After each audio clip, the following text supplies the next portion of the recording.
अगर किसी के लिए भी हो सकता है तो वो माता है। बच्चा कुछ भी सीखेगा वो मां से सर्वप्रथम सीखेगा। अभी बात चल रही थी, बताया जा रहा था कि हमें प्लानिंग करनी चाहिए। हमारे ऋषियों ने 16 संस्कारों का विधान किया और उन 16 संस्कारों में जो सबसे जो पहला जो संस्कार था है वो कौन सा है? वो गर्भाधान संस्कार है। तो एक दिव्य आत्मा का आवाहन माता पिता करते हैं, पति पत्नी करते हैं कि मैं एक दिव्य संतान को अपने घर में लाना चाहती हूँ। उसकी जो तैयारी का जो करना है वो गर्भाधान संस्कार है। और सब कुछ ऐसे नहीं हो जाएगा कि आज हमने ये सोचा कि हमें ये करना है और ये हो जाएगा, ऐसे नहीं हो जाएगा। जब कुछ विशेषता की जब अपेक्षा हमको है, कुछ विशेष हमको चाहिए, विशेष संतान हमको चाहिए, विशेष समाज हमको चाहिए, विशेष राष्ट्र हमको चाहिए, लेकिन आहुति देने के लिए हम तैयार नहीं है तो कुछ नहीं हो सकता। आहुति देनी पड़ेगी और जो सबसे पहली जो आहुति होगी वो सबसे पहली आहुति आप लोगों की होगी, क्योंकि घड़ने वाले आप हैं। आपके विचारों से ये हम सब जानते हैं कि मां के शरीर से बच्चे का शरीर बनता है, लेकिन मां के विचारों से बच्चे का विचार बनता है। मां की हर श्वास में जो विचार प्रवाहित हो रहा है वो श्वास से वो बच्चा पलता है। मां के मस्तिष्क में जो चिंतन चल रहा है उसका जो प्रोसेस है और वो जो दूध अपने बच्चे को पिला रही है उस दूध के माध्यम से वो विचार जा रहा होता है। तो बहुत सरल रोल नहीं है मां का। आज जीजाबाई का उदाहरण हम दे रहे हैं, उन्होंने शिवाजी को पैदा किया, इतनी वीर संतान पैदा की, महर्षि दयानंद को जन्म दिया, चंद्रशेखर आजाद को दिया, बिस्मिल को दिया, इनको दिया, उनको दिया, सावरकर को दिया। ऐसे ही थोड़ी ना पैदा हो जाता है? अभिमन्यु को इतिहास तो भरा पड़ा है, ऐसे ही कोई नहीं पैदा हो जाता है। आप संतान का तो छोड़िए, आपको कोई भवन बनाना हो, आपकी ये जो पूरा आर्य समाज है गुजराती उससे है पृष्ठभूमि से, और आप तो सब अधिकांश लोग बिल्डर्स फैमिली से हैं, तो एक मकान को बनाने के लिए, एक बिल्डिंग को बनाने के लिए कितना श्रम लगता है, कितनी मेहनत लगती है, तपस्या लगती है, दिमाग लगाना पड़ता है, कितने इंजीनियर्स मिलकर के फिर उस प्रोजेक्ट को फुलफिल करते हैं, उसको बनाते हैं। आज हमारा वो चिंतन ही नहीं है और ना वो उद्देश्य है। हमें ना तो ये पता है कि भाई किस उद्देश्य के लिए संतान करनी है, ना तो वो उद्देश्य है, और ना वो प्रोसेस है कि भाई ठीक है हमको इतनी श्रेष्ठ संतान करनी है तो हमको इस प्रकार से निर्माण करना है, ना उसकी चिंता है। आज जो माताएं हैं, आप बुरा मत मानिएगा, आज जो माताएं हैं, माताओं की जो प्राथमिकता जो थी, और आप में से कुछ होंगे भी ऐसे, आज हमारी प्राथमिकता ही नहीं है। मतलब आज संतान करना ही प्राथमिकता नहीं है, बाकी बात तो बाद में होगी कि संतान का निर्माण कैसे करना है। आज तो प्रश्न इस बात पे उठा हुआ है कि संतान क्यों, क्या जरूरत है, वैसे ही ठीक है। विवाह पर ही प्रश्न खड़ा हुआ है कि विवाह क्यों, वैसे ही चल रहा है, लिव इन में ही सब कुछ चल रहा है, क्या जरूरत है उसकी। लेकिन जब हम जीवन की संपूर्णता की ओर ध्यान देंगे, जब हम अपने भविष्य की ओर ध्यान देंगे, जब हम अपनी वृद्धावस्था की ओर ध्यान देंगे, जब हम इस बात की ओर जब विचार करेंगे कि मेरे बाद में कौन, मेरे को देखने वाला कौन, कल को मेरी देखरेख करने वाला कौन। अब आप कहेंगे कि है तो सही वृद्धाश्रम, चले जाएंगे, बहुत सारे ऐसे बने हुए हैं। ये हमारी वैदिक परंपरा नहीं है।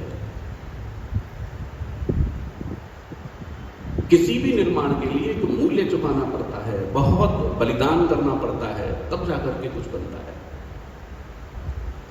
एक वही कोयला जब हीरा बनता है तो हीरा बनने के लिए बहुत उसको क्या करना पड़ता है, बहुत तपना पड़ता है।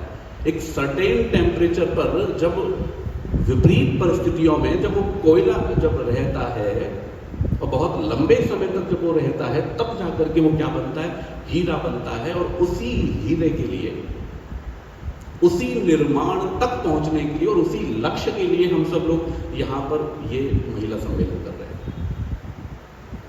कि आज हमारी महिलाएं, आज हमारी नारी शक्ति कैसे जागरूक हो। अपने अधिकारों के लिए तो हम जागरूक हैं, मुझे बराबरी का अधिकार होना चाहिए, बिल्कुल हर चीज में बराबरी चाहिए। कर्तव्यों का क्या है? आप कहेंगे हम भी कर्तव्यों में पीछे थोड़ी नहीं है। माताओं का दायित्व इतिहास में भी बहुत था, आज वर्तमान में भी बहुत है और आगे आने वाले भविष्य में भी बहुत रहेगा, कभी भी कम नहीं होने वाला है। आपका दायित्व तो हमेशा ऊंचा ही रहेगा। जब कोई जिम्मेदारी आती है, किसी को किसी संस्था का प्रधान बनाया जाता है, मंत्री बनाया जाता है, कोई और जिम्मेदारी दी जाती है, किसी को कोई गद्दी दे दी जाती है, मठाधीश बना दिया जाता है, ऐसे ही नहीं। उसको जब पगड़ी पहनाई जाती है, उसको जब जिम्मेदारी दी जाती है, उस सिंहासन पर, उस पदवी पर जब बैठाया जाता है,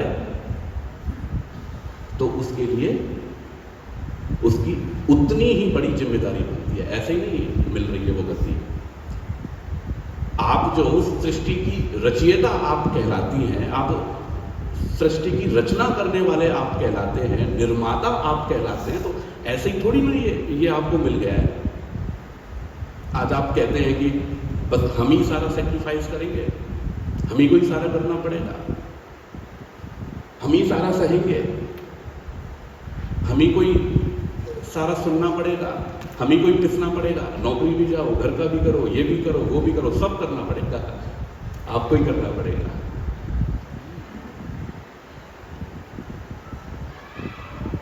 क्योंकि आप क्या हैं? आप निर्माता हैं। आपके ऊपर पूरा परिवार नहीं, पूरा समाज आपके ऊपर टिका हुआ है।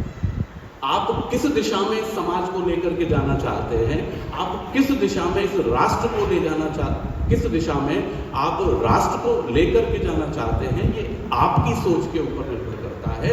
और इसी कारण से महर्षि दयानंद सरस्वती जी ने इस बात पर बल दिया कि हमारी जो माताएं बहनें हैं, वहां पर शिक्षा का प्रचार प्रसार होना चाहिए। यदि वो पढ़ी लिखी नहीं होंगी तो वो अपनी संतानों को क्या देंगी, क्या शिक्षित करेंगी, क्या बताएंगी?